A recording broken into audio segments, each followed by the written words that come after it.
Lesson 11. The Raven. The Raven is a famous narrative poem written by Edgar Allan Poe and published in 1845. It tells the story of a man who is visited by a talking raven, which gradually drives him into madness. Here is the poem, The Raven, by Edgar Allan Poe. Once upon a midnight dreary, while I pondered weak and weary over many a quaint and curious volume of forgotten lore, while I nodded, nearly napping, suddenly there came a tapping, as of someone gently rapping at my chamber door. "'Tis some visitor," I muttered, tapping at my chamber door. "Only this, and nothing more." Ah, distinctly I remember it was in the bleak December, and each separate dying ember wrought its ghost upon the floor.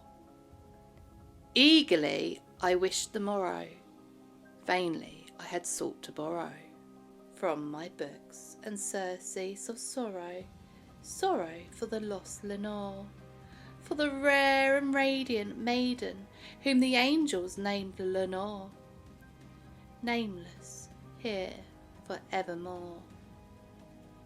And the silken, sad, uncertain rustling of each purple curtain filled me with fantastic terrors never felt before, so that now, to still the beating of my heart, I stood repeating, "'Tis some visitor entreating entrance at my chamber door, some late visitor entreating entrance at my chamber door.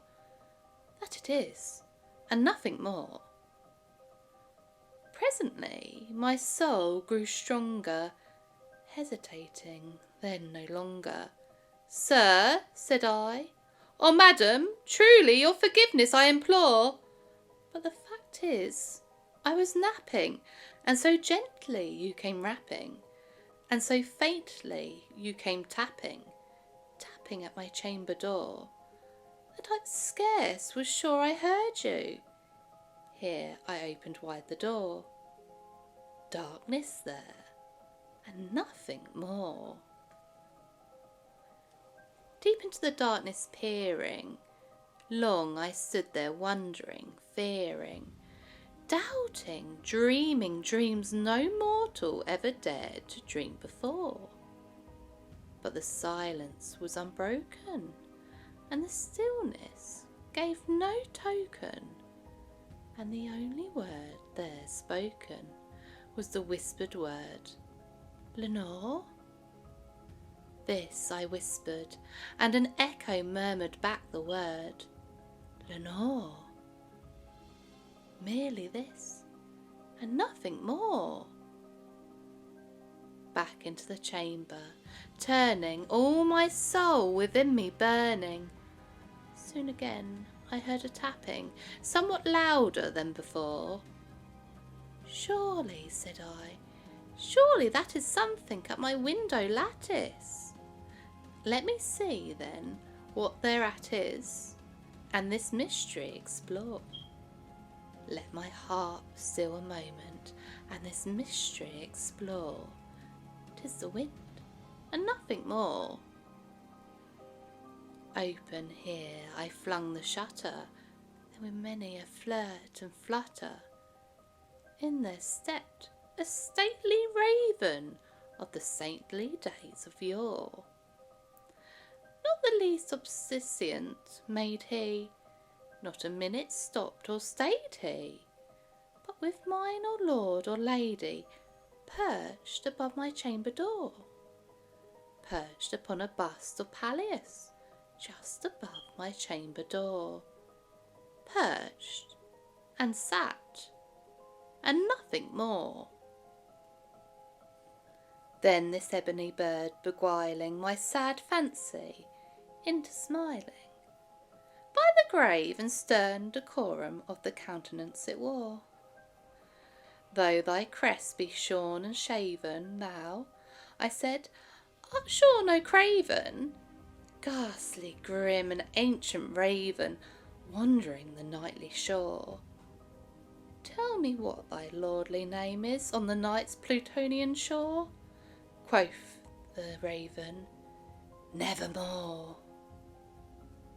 Much I marvelled this ungainly fowl to hear discourse so plainly, though its answer little meaning, little relevancy bore. For we cannot help agreeing that no living human being ever yet was blessed with seeing a bird above his chamber door. Bird or beast upon the sculptured bust above his chamber door, with such a name as Nevermore. But the raven, sitting lonely on the placid bust, spoke only that one word, as if his soul in that one word he did outpour. Nothing farther than he uttered, not a feather than he fluttered, till I scarcely more than muttered, other friends have flown before. On the morrow he will leave me, as my hopes have flown before. Then the bird said, Nevermore. Startled at the stillness broken by reply so aptly spoken, Doubtless, said I, what it utters is only stock and store, caught from some unhappy master, whom unmercifully disaster followed fast and followed faster, till his songs one burden bore, till the dirges of his hope that melancholy burden bore, of never, nevermore.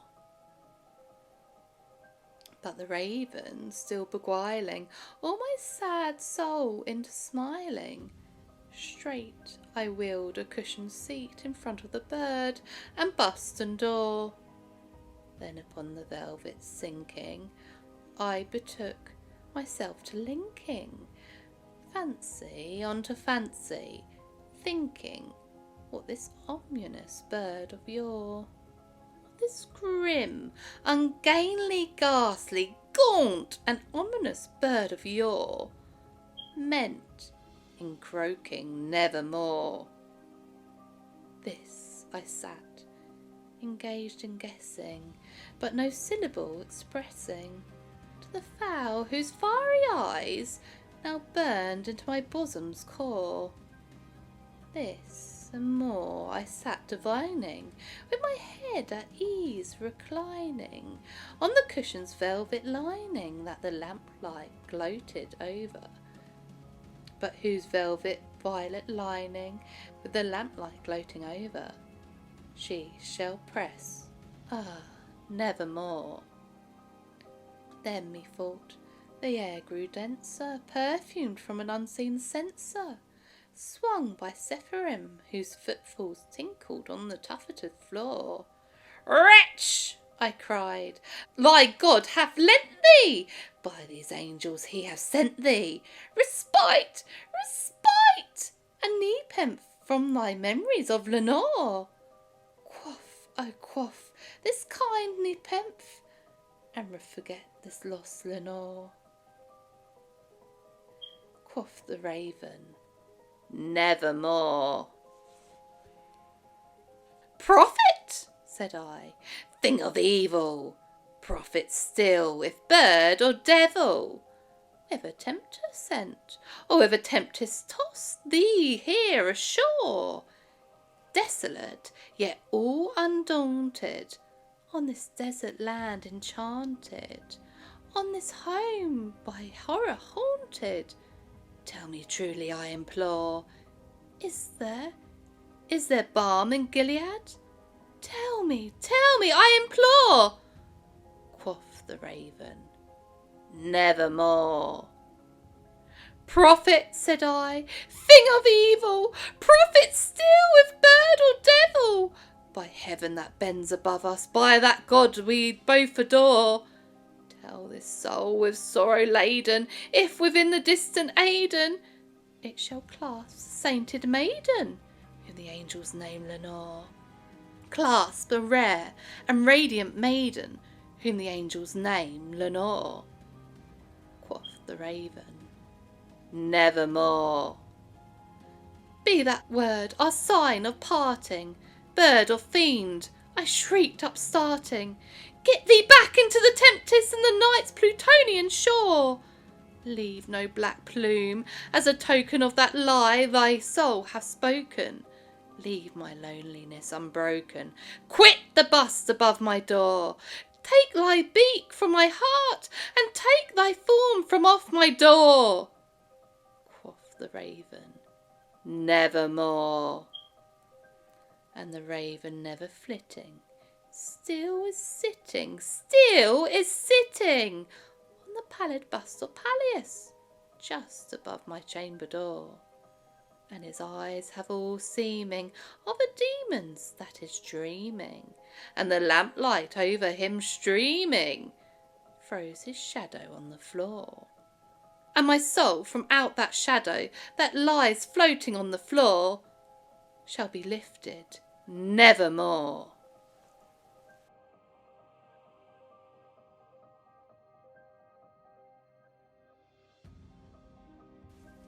The Raven analysis. The Raven is a complex and layered poem that explores themes of grief, loss, and descent into madness. The central meaning of the poem can be interpreted in various ways, but there are some common interpretations. Grief and loss. The poem delves into the depths of the narrator's grief over the death of his beloved Lenore. The raven serves as a symbol of the narrator's sorrow and the constant reminder of his loss. The repetition of the word nevermore echoes the finality of death and the narrator's inability to move on from his grief. The human psyche. The raven can also be seen as a psychological exploration of the human mind. The raven represents the narrator's descent into madness as he becomes increasingly obsessed with the bird and its ominous presence. The poem explores the fragility of the human psyche and the power of the mind to create its own torment. Isolation and loneliness. The narrator's interaction with the raven highlights his isolation and loneliness. The raven's presence serves as a constant reminder of the narrator's solitude and his inability to find solace or companionship. The poem reflects on the universal human experience of feeling isolated and disconnected from others. The supernatural and the uncanny. The supernatural elements in the poem, such as the talking raven, create an atmosphere of mystery and unease. The raven's ability to speak and its cryptic responses add to the sense of the uncanny. The poem blurs the line between reality and the supernatural, leaving the reader questioning what is real and what is imagined.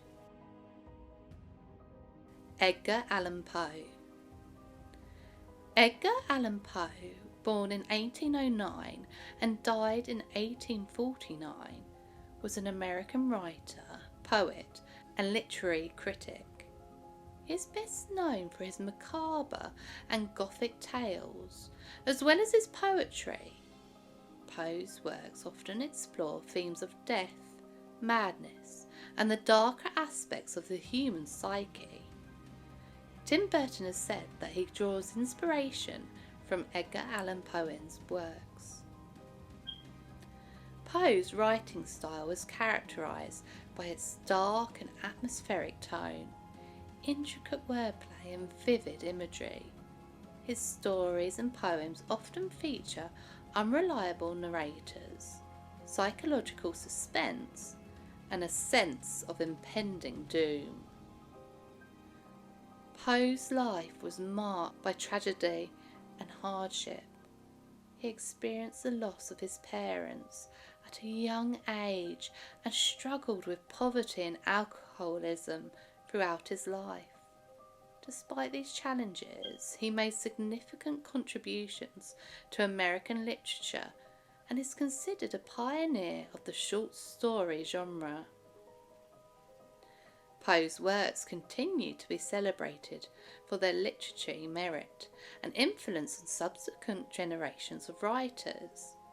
His unique blend of horror, mystery, and psychological depth have made him an enduring figure in the realm of literature, and his impact can be seen in the works of authors such as H.P. Lovecraft, Stephen King, and Neil Gaiman. Edgar Allan Poe was born on January 19, 1809, in Boston, Massachusetts. He was the second son of actors David Poe Jr. and Elizabeth Arnold Hopkins Poe. However, Poe's parents separated when he was just a year old. His father abandoned the family. Tragically, Poe's mother passed away a year later, leaving him orphaned. Poe was taken in by John and Frances Allan, a wealthy couple from Richmond, Virginia. They never formally adopted him, but they gave him the name Allan as his middle name. Poe had a difficult relationship with his foster father, who alternated between showing affection and being distant. Despite this, the Allans provided him with a good education, and Poe attended the University of Virginia for a short period before financial difficulties forced him to drop out. In 1827, Poe joined the US Army under the name Edgar A. Perry. During his time in the military, he published his first collection of poetry, Tamerlane, and other poems, under the pseudonym of Bostonian. After leaving the army, Poe moved to Baltimore to live with his aunt Maria Clem and her daughter Virginia. Poe's writing career began to gain traction in the early 1830s, and he won a literary contest with his story Ms. Found in a Bottle. He worked as an editor and critic for various literary magazines, including the Southern Literature, Messenger, and Graham's Magazine. Poe's critical essays and reviews were known for their sharp and often controversial opinions. In 1836, Poe married his cousin Virginia Clem, who was just 13 years old at the time. However, Virginia's health began to decline, and she passed away from tuberculosis in 1847, which deeply affected Poe. Poe's most famous works were published in the 1840s, including The Fall of the House of Usher, The Telltale Heart, and The Raven. These stories and poems solidified his reputation as a master of the Gothic and macabre literature. However, despite his literary success, Poe struggled financially throughout his life. On October 3rd, 1849, Poe was found delirious on the streets of Baltimore and taken to hospital. He died 4 days later on October 7th, 1849, at the age of just 40. The exact cause of his death remains a mystery, with theories ranging from alcoholism to rabies. Although Poe faced numerous personal and financial challenges during his lifetime, his works have had a lasting impact on literature. His innovative storytelling techniques, psychological depth, and exploration of the darker aspects of human nature continue to captivate readers and inspire generations of writers.